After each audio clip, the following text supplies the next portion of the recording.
Our speaker is Dr. Robert M. Bob Klein.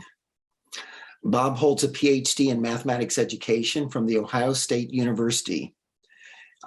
He teaches mathematics and mathematics education courses at Ohio University in Athens, where he is both professor of mathematics and provost fellow for student success initiatives. Yeah, people joke on that one a lot, Greg. Keep going. Bob is the 2019-2020 fellow of the American Council on Education. He investigates issues of diversity, inclusions, and access at all levels of education, and is especially interested in these issues as they relate to mathematics and rural education. As co-director of the Alliance of Indigenous Math Circles, Bob is building on his previous work with the Navajo Math Circles project to help other indigenous groups across the United States and around the world. His team's work with the Navajo communities is featured in the PBS documentary entitled Navajo Math Circles. Bob's board positions include or have included the Launch Years National Advisory Board, the Underground Railroad Museum Foundation Board, Ohio's Educator Standards Board, Teachers to Teachers Global, and the Belmont County Community Improvement Cooperation in Eastern Ohio. Bob is father to 3 daughters. He built his own wooden kayak and enjoys hiking, kayaking, and photography, and curated an exhibit at the Kennedy Museum of Art. So with no further ado, we welcome Bob Klein to our meeting and look forward to his presentation. Bob. Thanks, Greg. Can you hear me? Just a quick sound check. Sounds fine. Great. And Greg, if I could get you to monitor the chat and feel free to interrupt me if there's something that I should be attending to, that would be helpful, unless somebody else wants to do that, Nan or somebody else. I'm happy to do that. Great. Well, thank you for the invitation.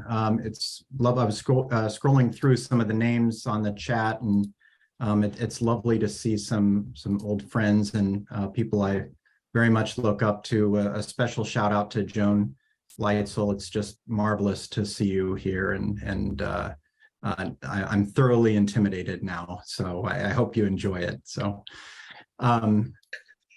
I wanted to share some ideas today and get some discussion going around some struggles I've had with understanding my place relative to, and my work relative to, the ideas of diversity, inclusion, access, mathematics.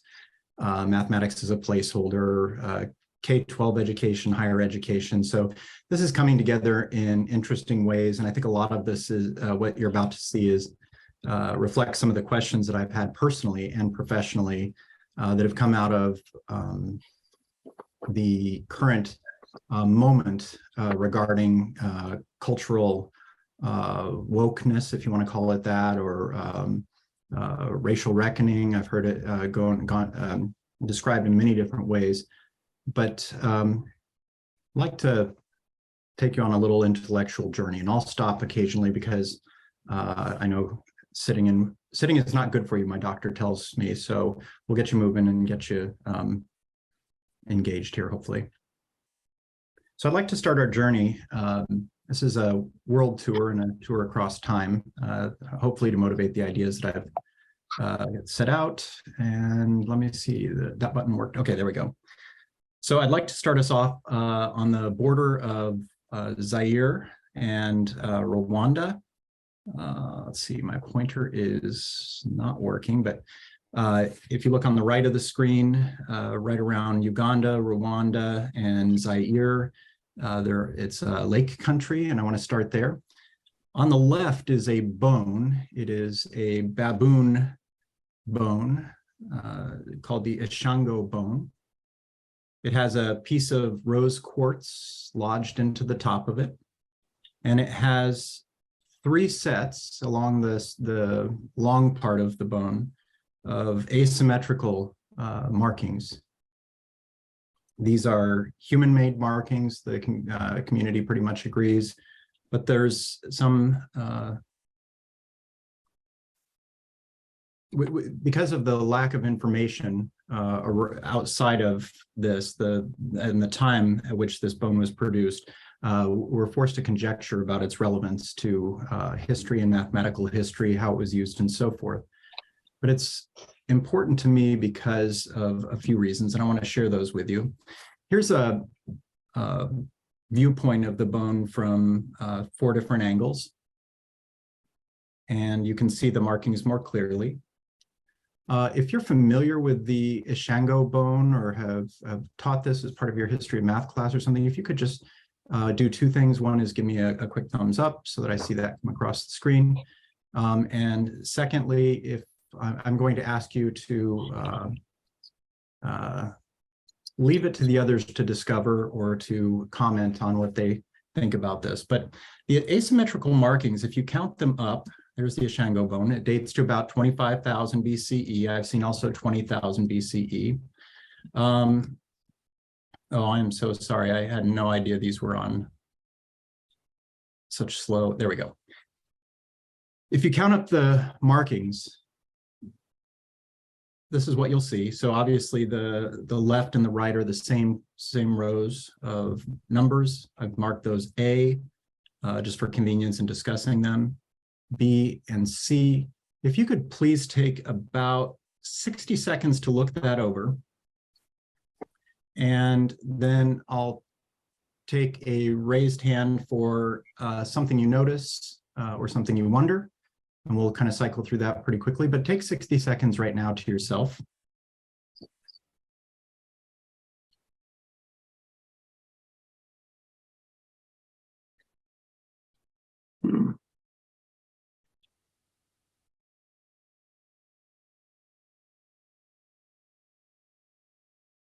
If you're sitting with someone, you can talk to them. If your dog's there, you can talk to your dog.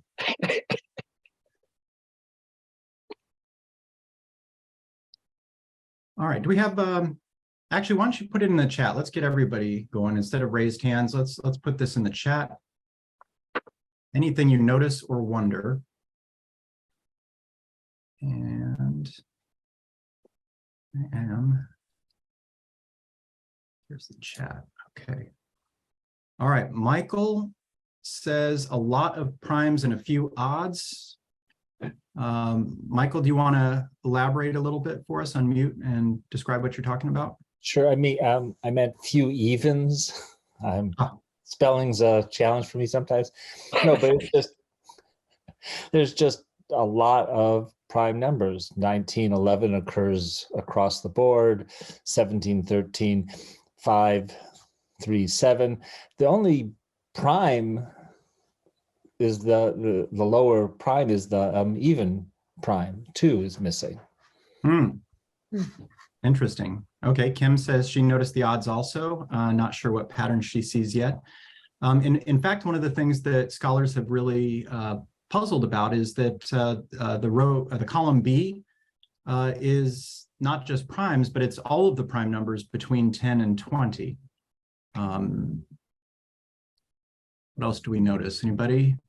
Michael and Kim can't be the only ones. Feel free to unmute if your fingers are. Yeah. I said it looks like base 10. It looks like base 10. Okay, where do you see that, Greg? Well, I see that 9 is 1 less than 10, 19 is 1 less than 10, 11 is 1 more than 10, 21 is 1 more than 10.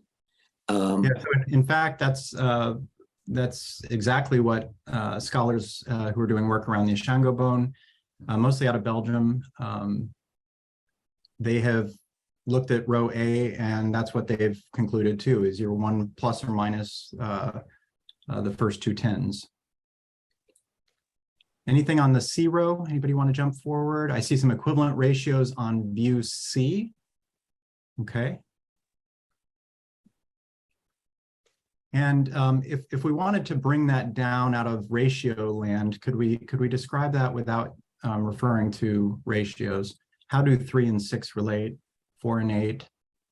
doubles. And yeah, so this is the conjecture here is that these are doubles. Anybody notice anything about the sums of the columns?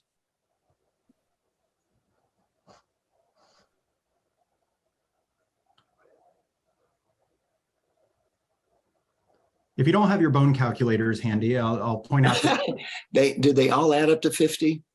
no, in fact, two of them add up to 60, which is interesting for several reasons and leads to the development of some of the conjectures about the significance of this bone. One is, of course, it's highly divisible, but they think that's less likely than the fact that it is very much tied towards the calendrical cycles, the lunar cycle, monthly cycles, which has led Marshak, is one of the researchers, led her to conclude that this could be women in the group charting menstrual cycles or charting the lunar calendar. Other thoughts are it charted the seasonal migration from the mountains down into the lake valley. Linked to Babylonian numbers. Certainly, I think there could be. I think there's an argument that there's a lot of parallel development, or maybe growing out of this. Janet, thank you for that. So there's a lot of conjecture around this, but I find it fascinating. Yes. I'm sorry. Okay, I think we had some stray things, but I find it exciting, and apparently I'm not the only one who finds this exciting. In Belgium, where it's housed, this bone is actually about 6 inches long, but they, outside of the National Royal Opera, they posted a statue of the Ashango bone, which is, as you can see, quite high. These are people that are showing appropriate reverence to this amazing artifact. And it is amazing. You know, this one of our earliest mathematical artifacts comes from Africa, and maybe you know, a woman who is responsible for this this piece. I want to move us another part of Africa. This is from my good friend Ron Eglash, who I had the pleasure of working with when I was a student at Ohio State, and he was there for a short time. He went to outside of Bamako in Mali and interviewed the guys who build these wind screens in the villages and measured the lengths of the straw rows as they rose from the ground level up toward the top.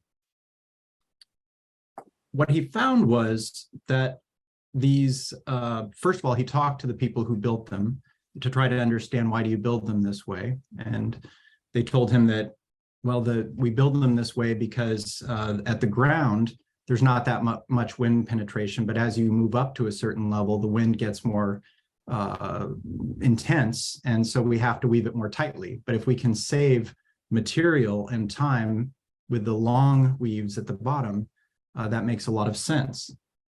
Ron took those measurements and compared them to the wind engineering handbook, and I'm way out of my league here, so please don't ask me about the wind engineering handbook.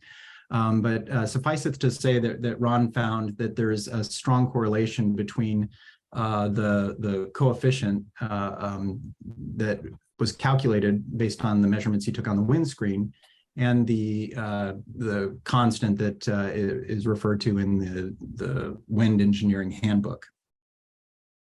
I bring this up for a couple of reasons, but which will become clearer later on. So if you'll give me the benefit of the doubt, I'd like to move on to this slide. Also in Africa, although we're going up, we're moving, oops, sorry. There we go. I had some presenters' notes on this, but I'm not seeing them right now. But in any case, this is a village. The picture on the left is a village. I believe this one is in Zambia. It's a village that's created like the picture on the right. It's a series of circular rings arranged in a reverse C shape. And inside of that, there is, on the center axis, a little to the right, another C-shaped ring with, and you can see the dash in there.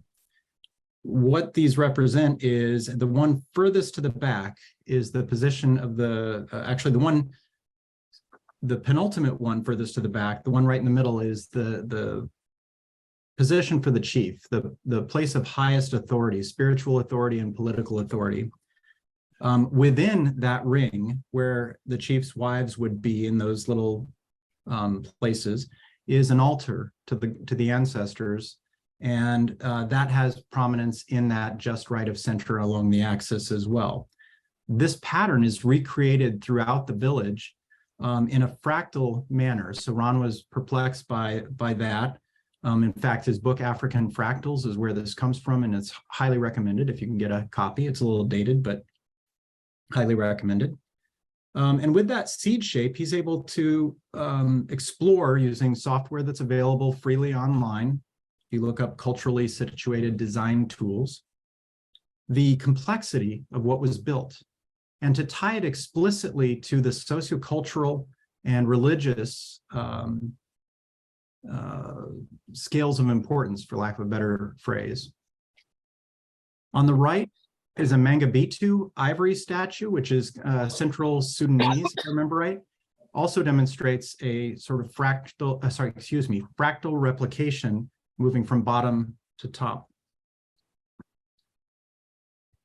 Okay, I bring up these examples because this is shaping the lived world, the very practical how to survive, how to keep the wind out, very practical how do we organize our social relations, and even how do we make something of beauty in very purposeful design, mindfully designed ways that demonstrate a very, very complex algorithmic thinking.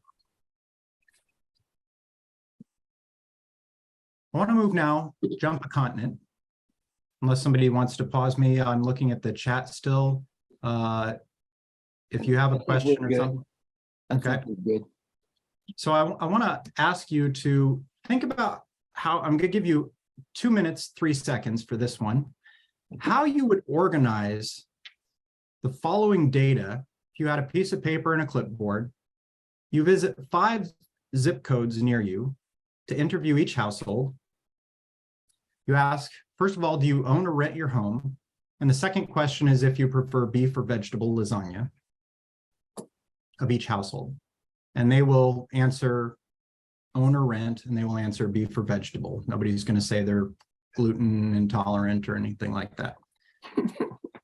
And then your friend surveyed 2 other zip codes that you're not going to visit, but they only got the total number of beef lasagnas and the total number of veggie lasagnas. And your task is to try to think about how you might organize this in a convenient manner on your clipboard, on your paper, such that you could give this paper to somebody and they could go back to, I don't know, Stouffer's and the realtor and display the data. So 2 minutes, 3 seconds.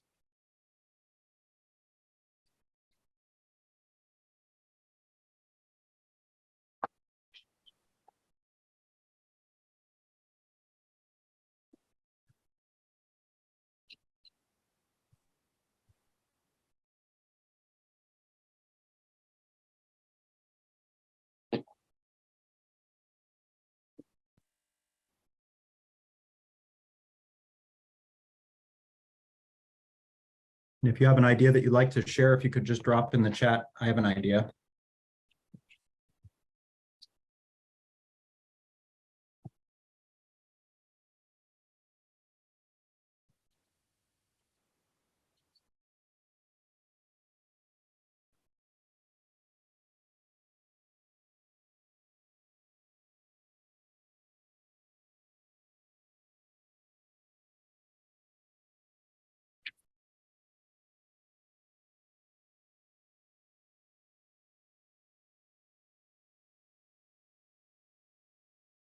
And again, the question is, how would you record or represent the data?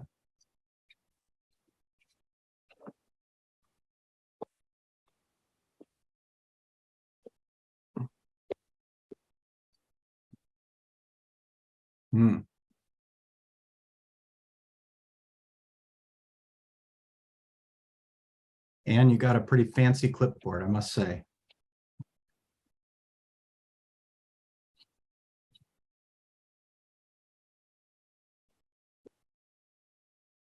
Kim, the only thing we know about the other two zip codes is the total number of beef and the total number of veggie. We don't know whether they own or rent, or who among the owners prefers beef or lasagna. Those total counts we really don't know. Okay, I'm gonna stop you there. It's a challenging task. I hope you discovered it's a challenging task. I see, I'm gonna quickly scroll through the chat here.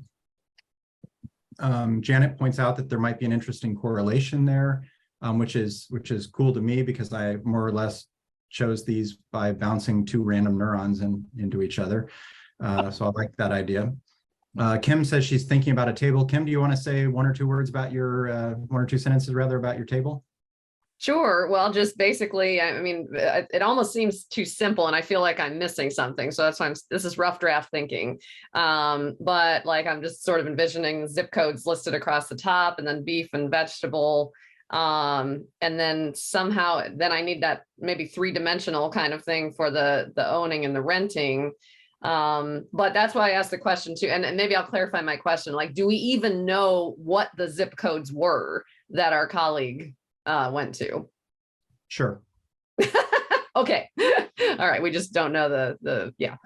No, but your point is, I want to make sure everybody hears that point about, and thank you, by the way, for putting your voice in the room. It's good to hear your voice again. It's good to see you. Good to see you, Bob. I want to think about that idea of, you could chart down one side, the lasagna variable, and you could chart across the other side, the zip codes, perhaps. But then there's the issue of owning or renting, and the idea of a 3-dimensional array, I think is interesting. And I love the idea about mapping these to geographic, maps using something like ArcGIS or GIS systems. Nan, thank you for that comment. Wow, we got some 2 axes and a scatter plot. Thank you, Lydia, for that. Electronic clipboard. Yes, that's right. My child has one of these, and I find it hard to understand why she spends so much time on it, but she calls it an iPad, right? So this actually is a problem that comes from Crest of the Peacock, lovely book by George Joseph. Again, pretty dated, but so am I. And based on the discussion we had when we were not recording, my guess is that some of you will feel some sympathies with that. This comes from South America and the Incan Empire. Thanks, Michael. It is a great book, and he was a great person. Really enjoyed chatting with him. Within this Incan community, they were charting. They were looking at a Lupaca tribe, and they were looking at 7 provinces whose households fall into 2 ethnic groups, which are called the Lhasa and the Masa. And each of those ethnic groups get further subdivided into Uru and Aymara. So you could be Alasa and Aymara, or you could be Alasa and Uru, and so on. And data from 2 of the provinces only include the Uru and the Aymara households. This is a really complex representation problem. This has, I don't want to get too into the calculation, but this has 20 independent variables and 26 dependent variables embedded in this problem. That's a lot of data to represent. And you may recall that the Incan community was widespread throughout South America along the coast, and a very well-organized community. Census taking was of huge importance, but the idea of getting that back to Machu Picchu, getting that back to the center, was a difficult thing. So they relied on, within the towns, they relied on folks called Quipoquimayos, who were the the rope knotters, and then there were runners who had this rope belt, and they would take what you see before you, called a quipu, Q-U-I-P-U, and roll it up, tie it to the belt, and then run across the Andes, delivering this information. This kind of representation, it's difficult to see. There are about 100 of these examples available, and sort of like the Ishango bone. I mean, we all know if you want to visit the world, go to the British Museum, right? unfortunately. This is the representation of what how numbers might be recorded on this. And I've found out from a colleague recently who studies Incan culture and Quipu that they have decoded the Quipu, they think. There's somebody who can, and I forget the scholar's name right now, who claim, if somebody knows, they can put it in the chat, who claims to be able to now understand how to read all of the Quipu. But the top chord may represent a sum. The pendant chords hanging down may represent individual counts of the Aymara or the Uru. And then the subsidiary chords might be, you know, Aymara, might be one ethnic division by a subsequent ethnic division using the subsidiary chords. They use different knots. They were of different colors. So that dimensionality that you were talking about, Kim, where you ran into the how do we do 3 dimensions, was handled by different types of knots, the location of the knots, and the colors of the knots. So this is very, very sophisticated. And we know a lot more about this from the diaries of a sympathetic Franciscan friar who was there and took some time to try to understand it and to chart it. And that was not usual during that time. Now I want to move us closer to my home in Albuquerque. I grew up in Albuquerque, for those of you who don't know. Child of the Southwest, got green chili flowing through my blood. But we're going to visit Chaco Culture National Historical Park. If you've been there, if you could thumbs up or just, all right, that's good. It doesn't get a lot of traffic despite being a National Historic Park because it takes about 2.5 hours north of Albuquerque, followed by about 20 miles on a washboarded dirt road that's only passable if the arroyo is not flowing. But it's well worth it. Take a hot air balloon, jog, run, swim, whatever you have to do to go see it. Chaco Canyon, and this is really where I'm going to center. This is the genesis of the idea I want to share and discuss with you. Was full of many structures. This is one in particular. This is called Pueblo Bonito. It wasn't called that by the Chacoans. And I'm going to use the term Chacoan rather than Anasazi. The word Anasazi is actually a Diné Navajo word, meaning enemy of the people. And it's not historically accurate, nor is it particularly historically fair, especially given that the descendants of the Chacoans are alive and well in the 19 pueblos of New Mexico. That said, this is a very dry canyon, and it's a canyon that has flat mesas on either side. It has this red sandstone caps, or it used to. That red sandstone was harvested to make these immense 3- and 4-story structures, such as Pueblo Bonito. It's similar in design and construction and use to sites like Mesa Verde and also Bandelier National Monument outside of Los Alamos. But what it looks like today is this. And that may be one that I took.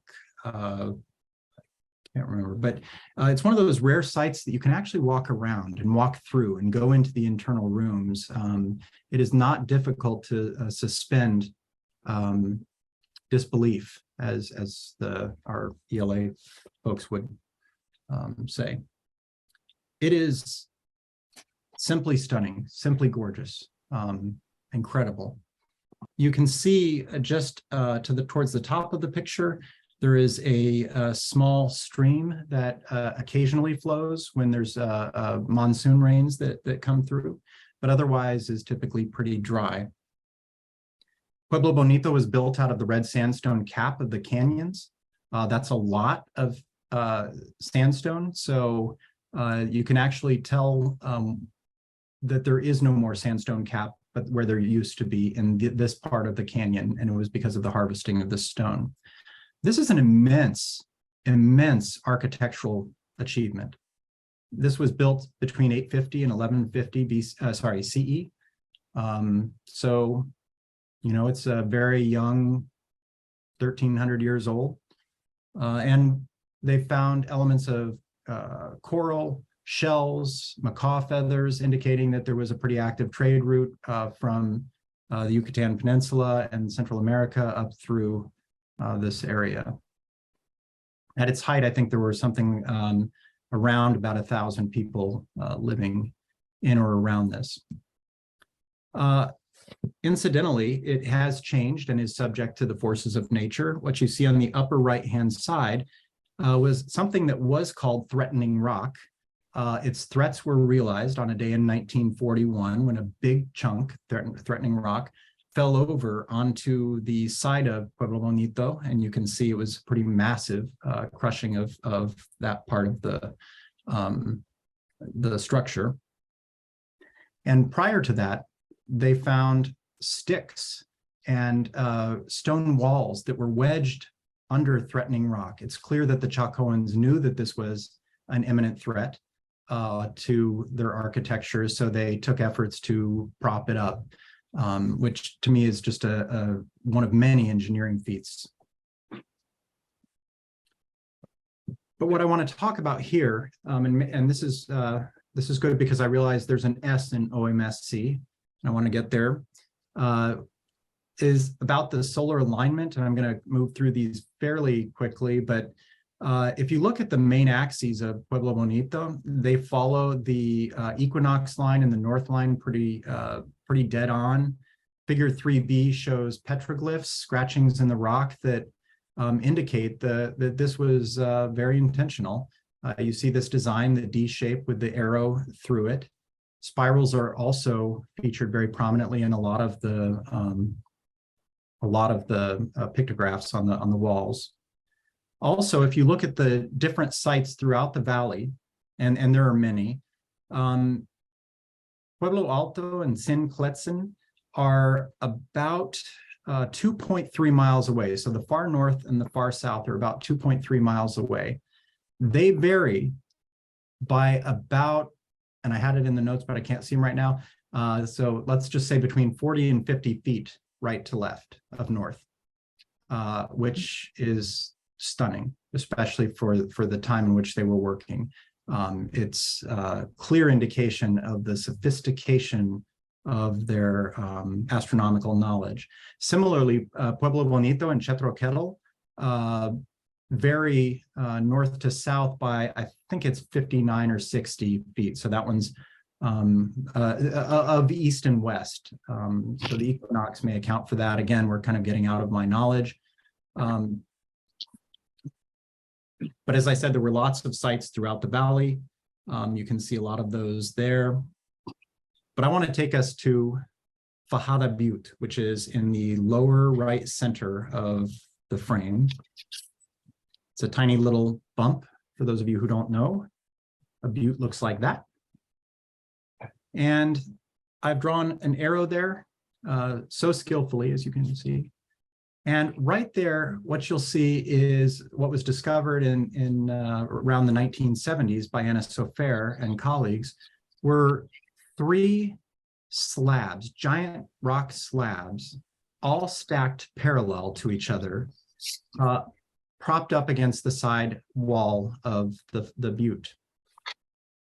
Behind them was a spiral, a 19-ring spiral.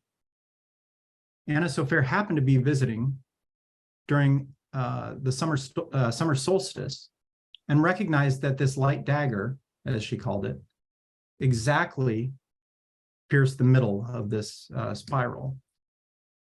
Subsequent research showed that these rocks were recording the solstices and the equinoxes and served as a sort of light calendar against the wall.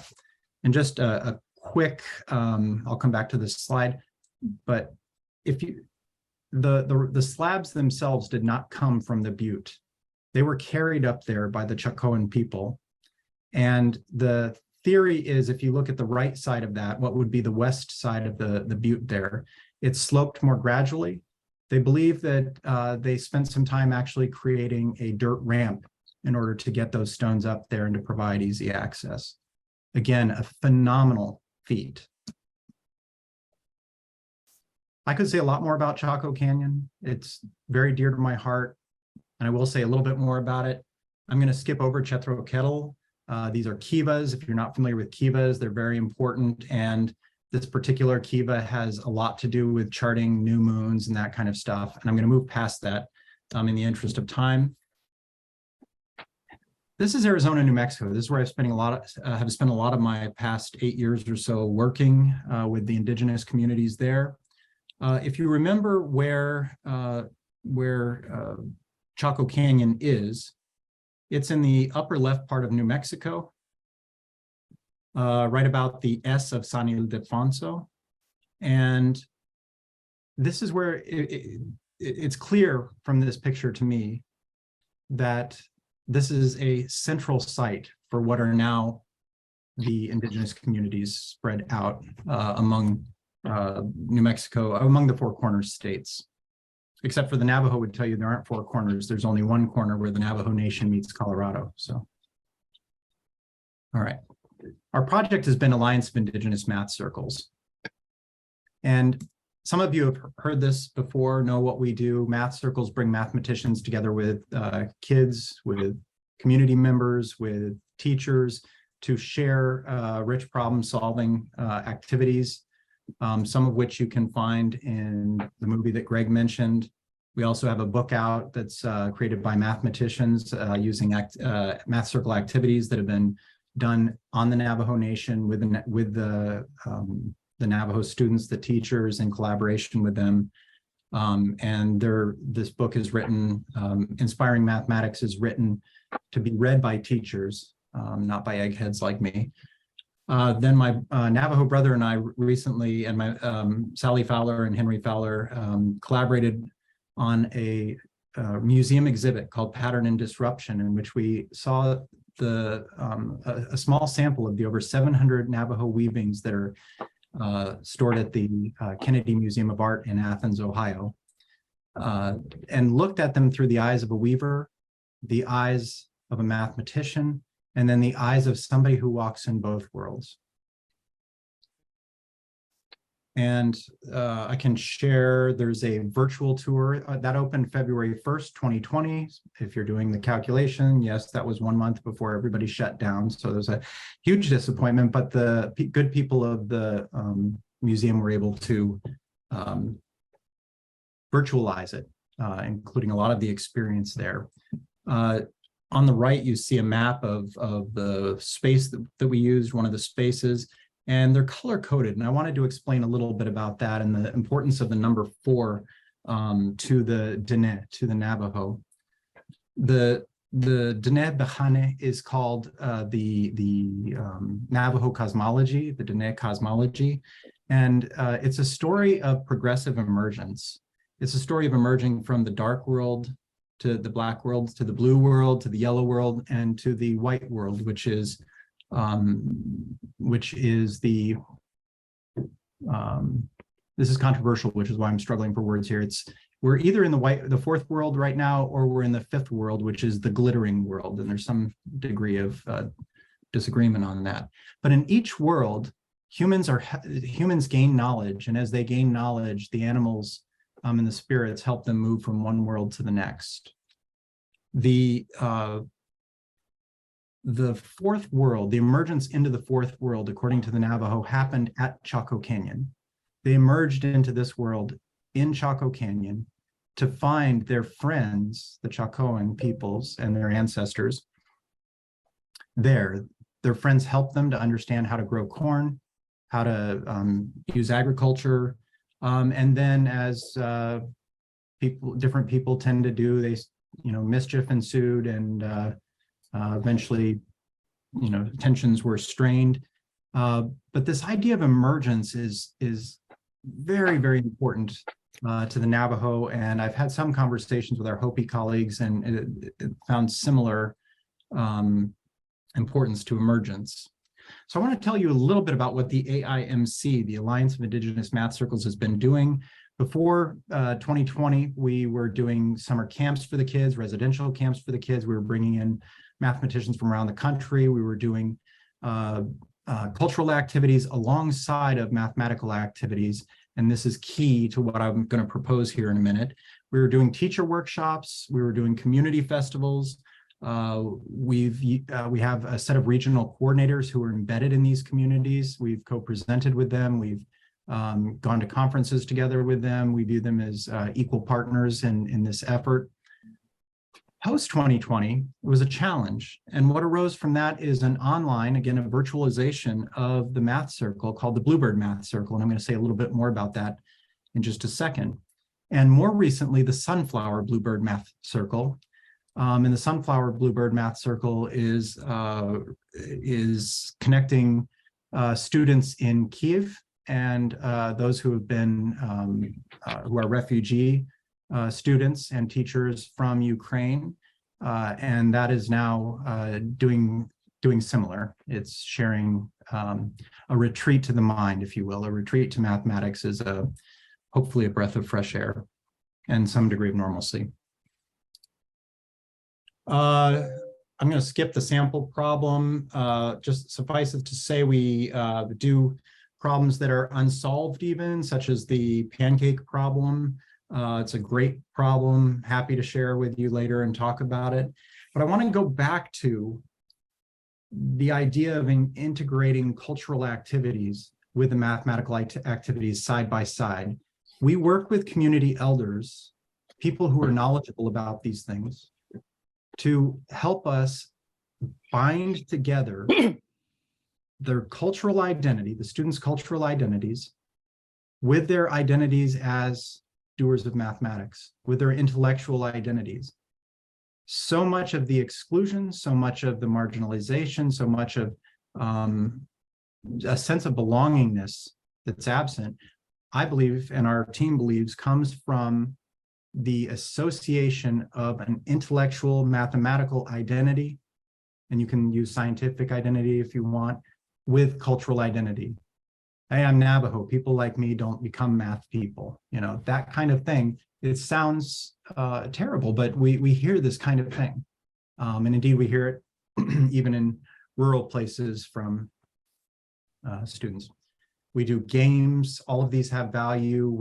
And the mathematicians who are not from these areas, from these indigenous tribes, work side by side and learn side by side in these cultural activities led by the elders. This is a co-valuation, if you will, of these elements. We work with teachers. We believe that the kind of change we're seeking, which is to elevate mathematics and post-secondary participation of indigenous students, can only take place if it's a vertical effort, if it's the student, if it's their home and community, if it's their teachers, and it's connecting them to conferences like ACES and outside of their communities. Our way of doing this post-pandemic is something you can actually visit and observe, and you all are invited. Bluebird Math Circle came about because the bluebird is a symbol of wisdom, and a bluebird is a symbol of emergence. The bluebird flies right through the sky. It's free as a bird. Every 2 weeks, we publish what we call a flyer. It's a 2-page document, looks kind of like what you see on the right, and it has different pieces to it. Warm-ups, typically these are embedded in some kind of cultural activity or session. This past week, we had somebody who was looking at African drum patterns, somebody we invited from outside of the community. What do African drums have to do with Navajo communities or Hopi communities? Nothing, except for it's an opportunity to bring everybody together. And that's what happens at Bluebird Math Circle. It is a central location. It is an emergence of the kind of collaboration that we want to see more broadly, an opening of the community. I take issue with the word inclusion for this very reason. The reason I want to talk about emergence, the idea of inclusion to me speaks of the passport control agent and immigration. Are we going to let you into our community? Are we going to let you become an outsider within, as opposed to an insider already here? Other people have struggled with this. I'm not the first, but I'm struggling to make sense of it. One approach is that of Tia Brown McNair, who's with AAC and U. And Tia is amazing. Tia talks about expansive excellence. And the idea here is to open up what we would normally include people in, to think instead of an expanding circle of participation. And the circle itself changes as it expands. I put a picture of a murmurization of blackbirds here. I don't know if anybody else is a fan of these. I love murmurizations of birds. They're so fascinating to watch. And they are highly, highly complex, and yet they can change shape and direction just by a small movement of one bird within, right? It is not one thing moving in one way all of the time. It is many things constantly changing. Okay, and it serves as a nice model for me. So expansive excellence is one alternative. What I'd like to put forward, and hopefully we'll get some discussion and questions about this, is an idea of affirmative reemergence, which I think of as acknowledging the inseparability of intellectual and cultural identity across location, right? Mathematics was born in Africa. Mathematics was done in South America. Mathematics is the birthright of everyone, but also of time. We have to, as educators, take a more generational approach to what we do, a broader vision on the future, which we tend to be colonizing just as much as we've colonized lands in the past, based on the decisions we're making. And we need to foreground that inseparability as a way of building a more just future. So the idea of emergence to me is explicitly connecting where this has come from and acknowledging, mining it for how it is everyone's birthright. It includes for me an optimism about the role of mathematics and science to future generations. It acknowledges that there's an urgency to this all hands on deck issue, these global issues that we face, these global problems. And it acknowledges that there are insights to be gained from our, capital O, our ancestors, but sometimes they need to be re-examined and retooled for our time. There's a difficulty here, and part of what I've struggled with, and I've lost some skin on this one, but this is a topic in an area where you're probably not doing it right if you're not losing a little bit of skin. My call to action is to try to understand the tension between two things. When I was heading the Land Acknowledgement Statement Committee for Ohio University, I talked to the chief of the Eastern Shawnee Band about our land acknowledgement statement. And the phrase that she contributed to me was, about us, not without us. If you're going to do something, say something about us, we better be present. We better have a stake in the game. We better have representation. Frankly, we better lead it. Yet on the other hand, there's this notion of diversity fatigue, of tokenization, of please don't ask me as a Black man to represent the Black people in this conversation. Please don't ask me as a woman in the sciences to be the person who leads every middle school girl's science event. It's tiring. Those two are at odds with each other, but there's a really productive tension in there.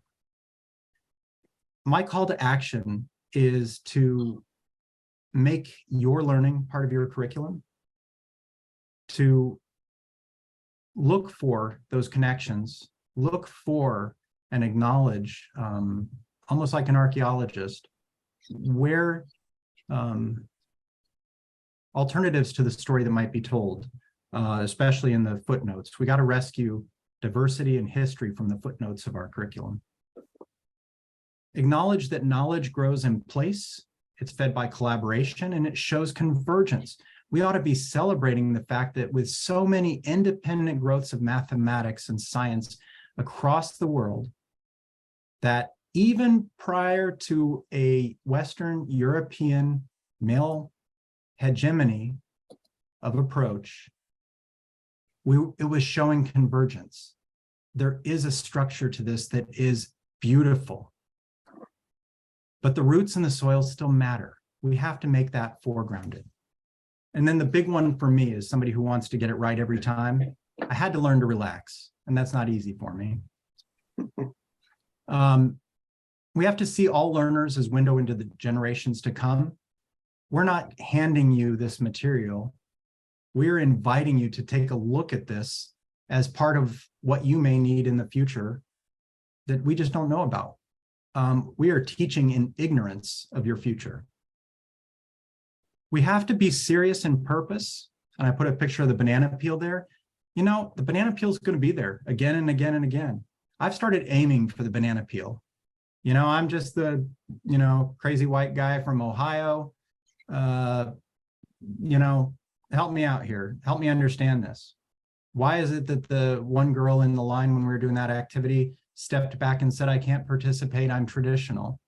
Come to find out, when you put empty bowls on the heads of students, that represents death. Well, that was a big banana peel, right? That was a big, big banana peel. But it was okay. It was okay. And I have more examples of that, but we are dancing among the banana peels, and it's important to give yourself a break in that work. You can't be perfect.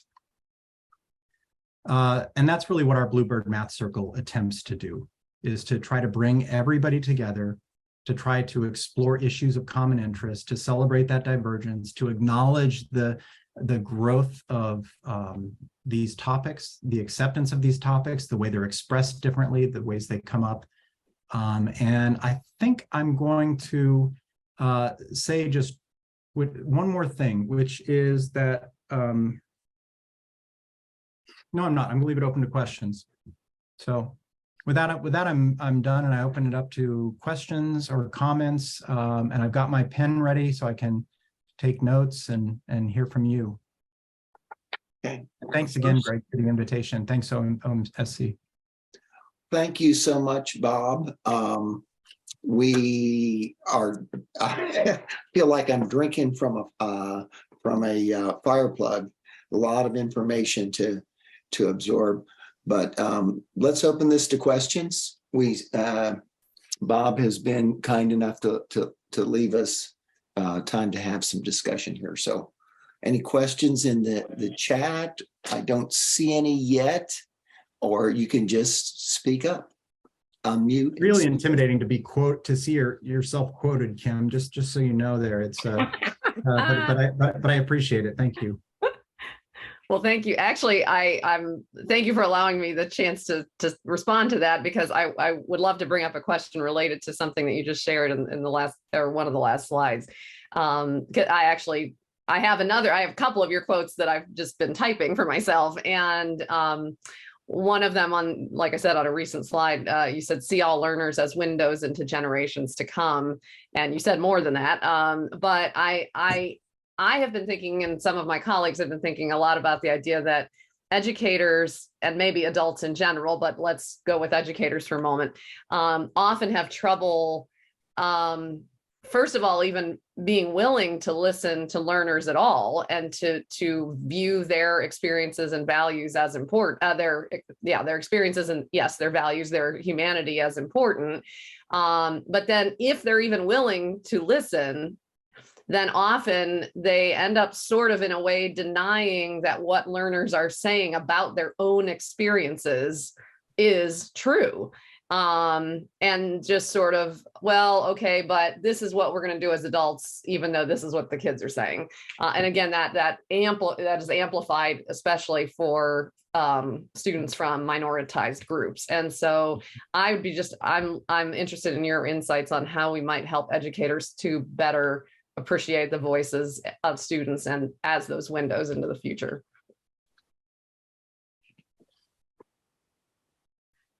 Let me open it up to others. Does anybody have can we stay focused on Kim's question? It's a great question. I'm an incubator, so I'll let the quicker minded people jump in.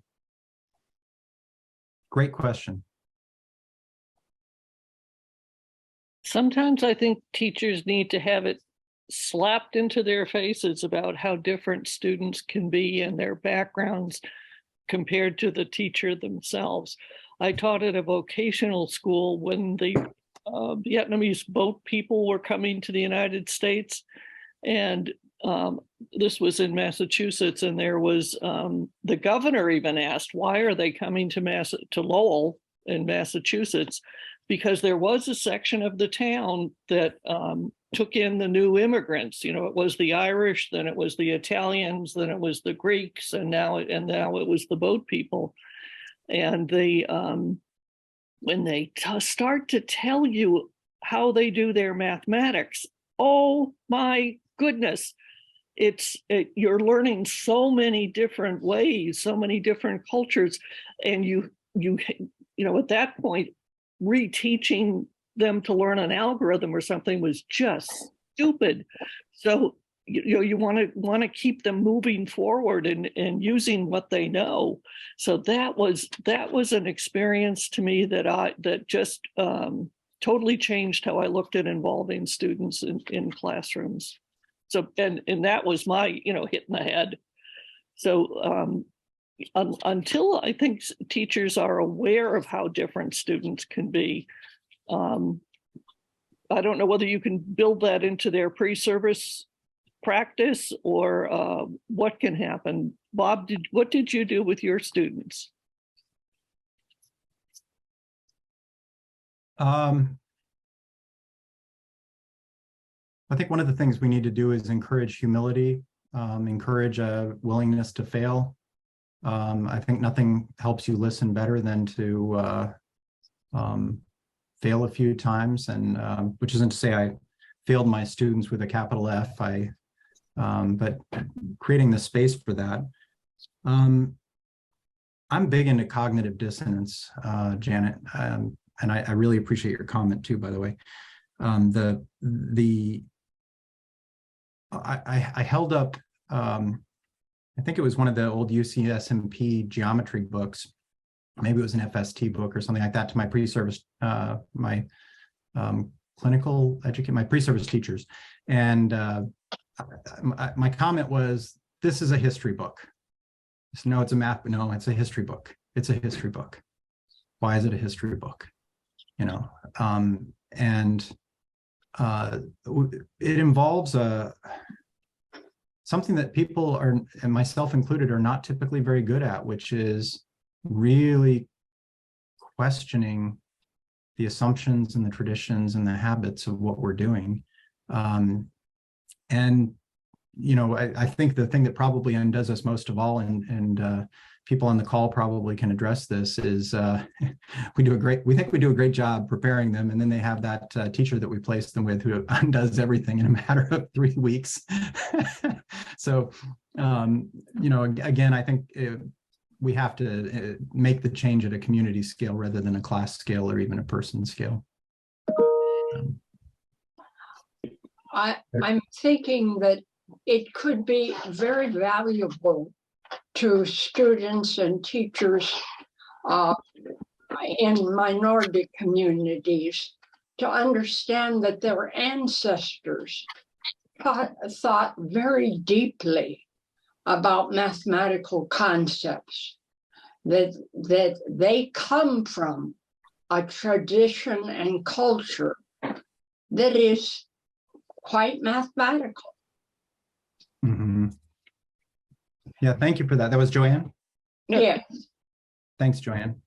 You know, one of the questions I've heard raised about that kind, I'm with you on that.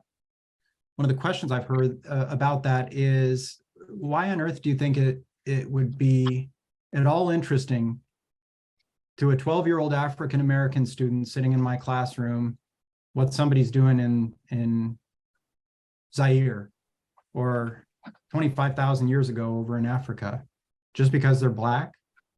And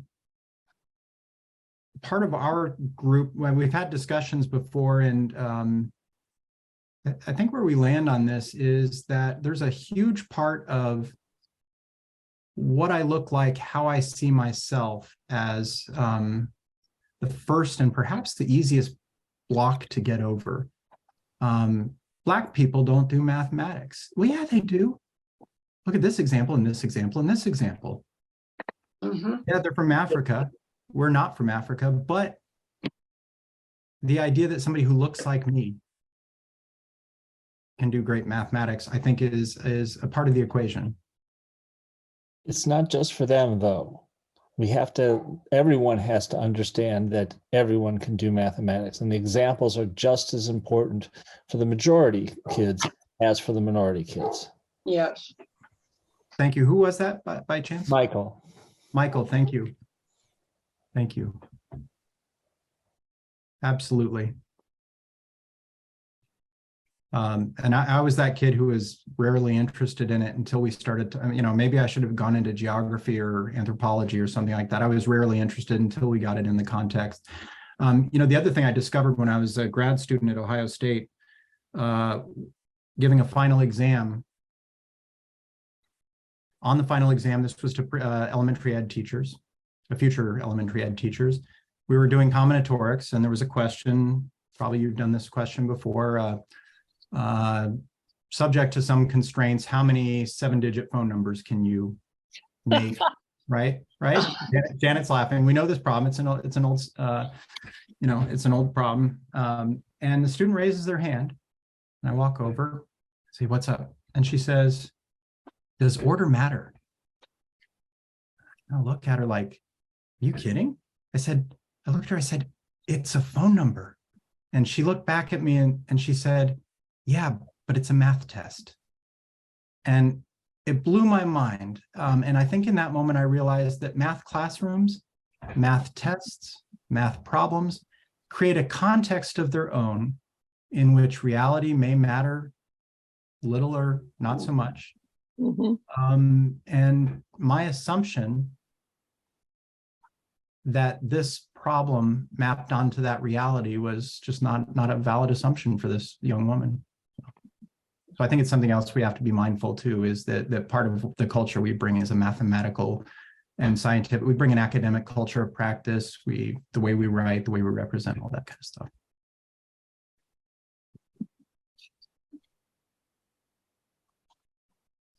Well, now this is like a math department meeting. Nobody's talking.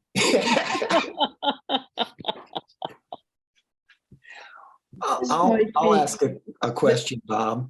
I know a few years ago you went to Nepal to do math circles, and Nepal is an interesting culture. One of the things is that the numerals they use to represent the digits 0 through 9 are different from a different script than the script we use. And so they see mathematics as being foreign. They're also not taught in their native tongue. Once they get to high school, they're taught in English. So either from Nepal or from your other experiences, what are some interesting insights that you've gained that might be helpful to the group? Insights, can I get you to say a little bit more about that, please? Insights around... I was totally floored to learn that they use different symbols for the digits. We're taught that math is universal, but you've been able to see how math is culturally dependent, and just anything that has surprised you. You talked about you're open to making mistakes, surprises that you've had that you've learned from that might be of interest to us.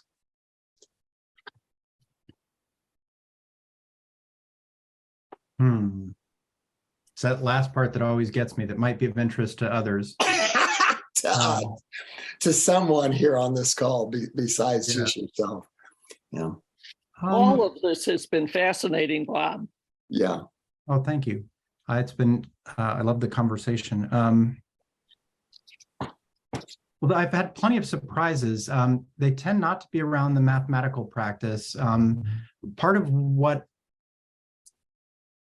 I really struggled with, especially when I was in Nepal, is I noticed that achievement gaps is one of the main issues that's cited in your mission statement, or maybe it's your vision statement. I expected to see male-female gaps in achievement in Nepal. Nepal is a country that has 66% literacy rates for boys and 33% for girls.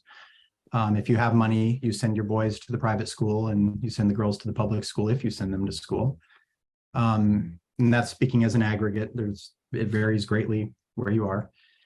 But I was very surprised to see the degree to which the caste system imposes a hierarchy of participation. There were layers of gaps there that were very surprising to me. But the thing I struggled most with is in my mind, an undue reverence for me as the outsider. It was a barrier for really connecting with the people I wanted to hear from. What did you think about this? How can you, do you have insights on this? Oh no, what you did was perfect. No, what I did was not perfect at all. Let's talk about this. So that's one of the things I learned, and I wrote a chapter about this in a book Hector Rosario edited, about the struggles I had with bringing this model, with my role in bringing this model to a more global audience in Guatemala and Mexico and Panama, and Nepal, Puerto Rico. I was in various places working with folks on this, believing that the model could scale. And part of what I learned through that is that it doesn't work if there's not a connection, and there's no connection if there isn't trust, and there's no trust if you aren't demonstrating commitment over time. And it's just not possible to do that if you are spread that thin, if you are everything to everyone. So focusing on the part that you can affect, building trust, and that's really our most precious asset in the work we've been doing in Indigenous communities, is that trust. So we're very, very careful about that. So maybe that's a surprise. I don't know. Sorry, I don't have a better answer for you, Greg. Someone else? I thought that was a great answer. Yeah, building trust takes over 10 months just on average. So if you were able to do that quickly out there, that says a lot for your personality and your perseverance. Well, I do need to give credit to Tatiana Shubin, who was the one who spent 8 years working to get a foot in the door of the Navajo Nation. It wasn't until then that Dr. Henry Fowler said, yeah, this looks like a good idea, let's collaborate. And I was brought on after that, but Tatiana's persistence over 8 years, and then the trust we've built up since that time. I mean, you're right, it is a very long haul, and Tatiana's persistence was amazing. So I credit that with our degree of access. And it's also shaped, for Star Trek fans out there, our prime directive is to not go where we're not invited. So I'm glad we invited you.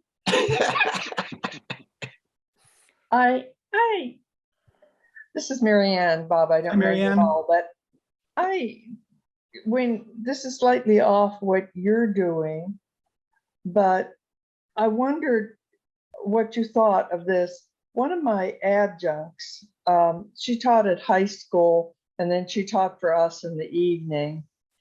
And she would say the following, that, and this comes from when you were talking about generations, that this isn't done just immediately, that what was important was that even though we did not get necessarily all of whoever they happened to be students through a program, they had gone on to college. And what is important is for then their children is that, hey, my parents went to college. They didn't graduate, but they went on to college. And so she always claimed it was so important with the students we saw, and I was at a two-year level, that the students that we saw, it was so important, even if they didn't get through, we could do whatever we could do for them. And then their children would be able to say, hey, my parents went to college. Mm-hmm. I don't know whether you see that in your work also with the Indigenous people as you work with the Navajos or whoever. Yeah, and I do see that, Marianne. and I see that in a couple of ways, and I need to be careful about the fact that my viewpoint is fairly limited to the Navajo, the Hopi, and a few of the Pueblo tribes that we've managed to be privileged to work with. The Navajo in particular, you might look up Manuelito's ladder. Manuelito was one of the chiefs, one of the important leaders of the Navajo people, especially during the long walk to Bosque Redondo. And he has this comment, this quote about you must climb the ladder of knowledge or something like that. I mean, Manuelito's ladder is well known to kids of all ages across the Navajo Nation. It's part of the embedded culture that education is what will take you farther in life. It's what will make for a more fulfilling life. So that was something that was a benefit to us moving in, and it's reflected in the actions of the family members who drove their students sometimes over 3 hours each way to attend Julia Robinson math festivals. That was the commitment level. And we saw it again and again. It is true that there is you see certain cycles related to poverty, family structure, those kinds of things. I'm not a sociologist, so I'll stop there in my description there, but I see some patterns. Part of what we think has been successful is in having a relationship with a mathematician from somewhere else at some university and seeing that they're normal people who believe in me. That's, I think, a big part of pre-belonging, if you will, of knowing that that's my space too. That can be my space too. And we these relationships we have with the students, we maintain. Our first math major is at Colorado State University. She's in her junior year now. Had a baby when she was in high school, still graduated salutatorian, still is pursuing a math major, comes from a level of poverty that I can't even imagine. And she's doing great. And we've known her since she was in the 7th grade. We've got a student at Stanford studying mechanical engineering. We've known him since he was 7th, 8th grade as well. But he has the advantage of, he didn't really come from poverty. His mother has a PhD in education, and his father, I forget what his father does, but something similar. This is a middle-class Navajo family. They had far more tools available. So we see the range of students there, and I do see what you're suggesting, Marianne. Seeing somebody who's been there and done that before is important. Peggy, you just came to life. Well, we're almost out of time, and I don't want to take up your closure, but I loved what you said. I think your point about the importance of intellectual math, science, and cultural identity to the learner can't be overstated. I loved your focus on what we're really about is building a just future for everybody. I loved all of that. But sometimes I feel like it's pretty far away from the nitty-gritty of every day having to teach kids. How do we take these big, deep ideas and help teachers who have to deal with tough kids every day? There's a question for you. Yeah. I spoke before about, this person from somewhere else coming in is a novelty. We have that as an advantage in the math circle work we do, but the other advantage we have is we're not doing it in the context of a mandated curriculum of preparing for a test for, And at first I thought, well, just create a math circle after school. We've given teachers all of those opportunities, given them the materials, and some have. We've got a couple of math circles going that are teacher-led, one in Tuba City, one in Fort Defiance. And those are going well, and we work to support those and support those teachers as best we can. But the reality is, if you miss that bus that takes you an hour and a half home, you're not getting home. So there's no after-school participation unless you got the transportation. There are fundamental physical and structural limitations that make this kind of work difficult. I would propose to you that the leadership and creativity represented by the people who are on this call can start to think about ways to make that change at a more structural level. Okay, I think that's an excellent note to end this conversation on. And we would like to thank you once again for joining us, Bob, and we'll give you a virtual round of applause. This has been inspiring and challenging, and we really appreciate it. Well, thank you very much. I really appreciate it too.